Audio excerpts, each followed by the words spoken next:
Hey everyone, we're talking about burnout. So, COVID kicked in, like we had 2 years of COVID, like two outright years of it, right? But right towards the end there was this feeling of like, we're getting through it, we're almost there, we're almost done, yay. You know, I started getting some bookings through. This place was like, wow, you were going crazy, everything was going crazy. And that was kind of like 2 weeks after Christmas. Yeah. And I was like, yes. And then shit, Omicron. Omicron, yeah. Yeah, Omicron. Yeah. And then it was all like downhill, you know. And I think for a lot of us, for myself, I know that, you know, it's kind of like the amount of resilience you've got because you're bracing against it, and it was like, and then you get to the point where you're like, you don't have to brace anymore, you let your guard down, and it's like, and then we got slammed. I know that within that period, I went into definite kind of like just self-protection mode, right? So, which I find interesting, especially with burnout, is that when things get really tough, the thing that I do first is look after myself last. Yeah? So what I did is for 3 months, we worked every weekend. So my wife, who works another job, we were every weekend working for 3 months. And I was getting that close. Yeah. And then a whole bunch of people I was speaking to were like, just burnout, right? Like suffering burnout. And it was like, and it was really hard to tell because do I have Omicron, or have I got COVID, or am I suffering burnout? Why do I just feel like I've got nothing left, right? Yeah. So what do you do to stop that, like to keep yourself safe?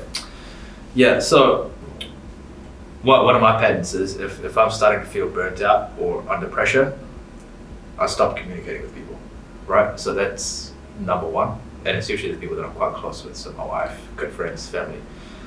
Once that starts to happen, we then know for a fact that we need some sort of a break. So what we do is we'll take a weekend or a couple of days out at least once a month, and we'll go somewhere. So we'll go Queenstown, Nelson, Auckland, somewhere just to get away. And we'll usually do something that interrupts our pattern. So over Easter we went down to Queenstown and we did the canyon swing. Nice. And that was a definite pattern interrupt because you don't do that every day. Yeah. So that was physically getting yourself out of your normal state of mind and putting yourself into a new state of mind, which you normally don't put yourself in. And the one that we did before that, we went skydiving, a bunch of other stuff. So we do something that really interrupts the patterns, or we go off grid, like computer pods. Pattern interrupt. That's a beautiful NLP, wording for it. But that's exactly what it is, right? What about yourself? You've got some plans for this year to curb burnout? Yeah. Well, I mean, mine is just, it was self-protection, right? I was trying not to spend any money because there wasn't no money coming in. But the reality being is there were things that could have been done that didn't actually cost money. I mean, we live in the central city, Hagley Park's right there. But I think kayak.